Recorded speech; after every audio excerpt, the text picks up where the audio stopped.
Moteur ça tourne, et action! S'appelle...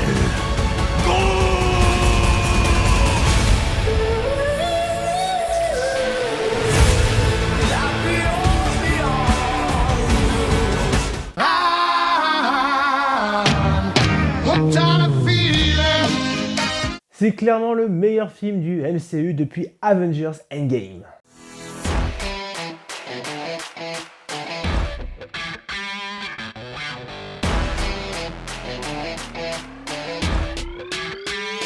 Salut, c'est Ludovic de Media Show, j'espère que tu vas bien. Pour ma part, je me porte bien et je suis content de te partager cette nouvelle vidéo sur le blockbuster Les Gardiens de la Galaxie 3 réalisé par James Gunn. En effet, malgré l'effet nostalgie de Spider-Man No Way Home et le vent de fraîcheur apporté par les Éternels, les longs métrages de la phase 4 ne m'avaient pas autant marqué que ceux des précédentes phases. J'attendais donc avec beaucoup d'impatience le retour de Star-Lord, Gamora, Groot, Rocket, Drax ou encore Mantis dans cette nouvelle aventure. Et j'étais loin de m'imaginer que ce troisième opus allait autant me surprendre. Verdict d'appréciation de cette nouvelle mêlée critique sans spoiler! Peter Quill, qui pleure toujours la mort de Gamora, doit rassembler son équipe pour défendre l'univers et protéger l'un des siens. En cas d'échec, cette mission pourrait bien marquer la fin des Gardiens tels que nous les connaissions. Les films du Marvel Cinematic Universe ont toujours été très axés sur l'humour. Les deux premiers volets de la saga Les Gardiens de la Galaxie n'ont pas fait exception à cette règle, mais James Gunn a su se démarquer grâce à un univers visuel singulier et sans conteste, la bande de super-héros la plus sympathique et attachante de la franchise. C'est donc un véritable plaisir de découvrir ce bouquet final spectaculaire, généreux et riche en émotions qui est selon moi l'une des meilleures productions des studios Marvel. Viré.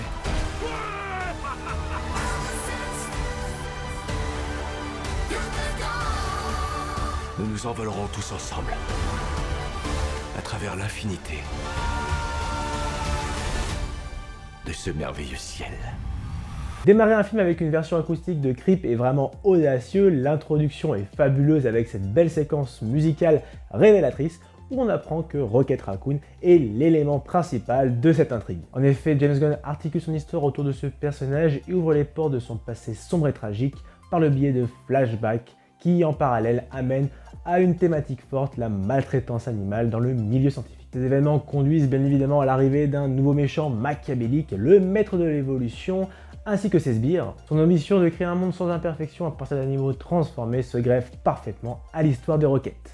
Puis la seconde partie du scénario se détache légèrement de cette backstory pour nous offrir du grand spectacle épique avec d'excellentes scènes d'affrontement ainsi qu'un dénouement explosif, certainement l'une des séquences les plus folles du Marvel Cinematic Universe. Et bien que dire de plus de ce long métrage? Et bien qu'il reste beaucoup de poésie avec ce bel esprit de famille, ainsi qu'un humour très appréciable et utile, notamment Drax et Mantis, qui forment un très beau duo sur cet aspect. Le seul véritable point négatif de ce long métrage, c'est l'amour entre Gamora et Star-Lord qui amène à des scènes un peu répétitives. Mais bon, rien de bien méchant, le film dure quasiment 2h30, et grâce à un rythme effréné, je n'ai pas décroché d'une seule seconde. Attention, 2 scènes post-génériques. Avec Les Gardiens de la Galaxie 3, James Gunn nous offre un space opéra visuellement généreux, riche et parfois même totalement loufoque.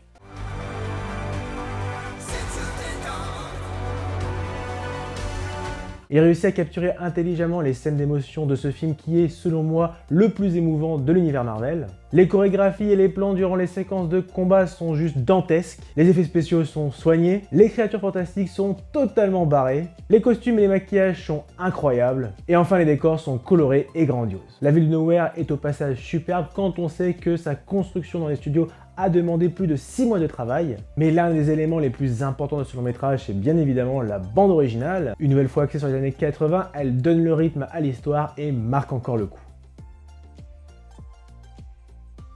Terminons sur un petit mot de la distribution. Eh bien, James Gunn retrouve pour la dernière fois ses gardiens, avec donc Chris Pratt, Zoe Saldana, Dave Bautista, Karen Gillan, Pom Klementieff, ainsi que Vin Diesel et Bradley Cooper qui prêtent respectivement leur voix à Groot et Rocket. Une équipe très soudée et attachante avec, comme toujours, d'excellentes interprétations. Parmi les nouveaux visages qui se joignent à l'action figurent Chukwudi Iwuji dans la peau du maître de l'évolution, Will Poulter dans la rôle de Adam Warlock, ainsi que Maria Bakalova qui double Cosmos dans la version originale. De très bonnes interprétations dans l'ensemble.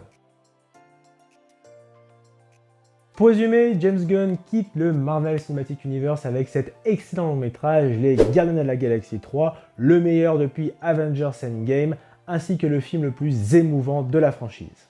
Une intrigue prenante centrée autour du personnage de Raccoon, une mise en scène visuellement généreuse, des personnages toujours aussi attachants et un excellent casting. C'est pour ça que je attribue la note de 17 sur 20. Et voilà, cette vidéo est à présent terminée et j'espère qu'elle t'a plu. Si c'est le cas, lâche le pouce bleu, partage ton avis sur ce film dans les commentaires. N'oublie pas de t'abonner à la page Facebook, à la page Instagram mais également à la chaîne YouTube sans oublier la petite cloche pour recevoir toute l'actualité de Media Show. Allez, à très vite!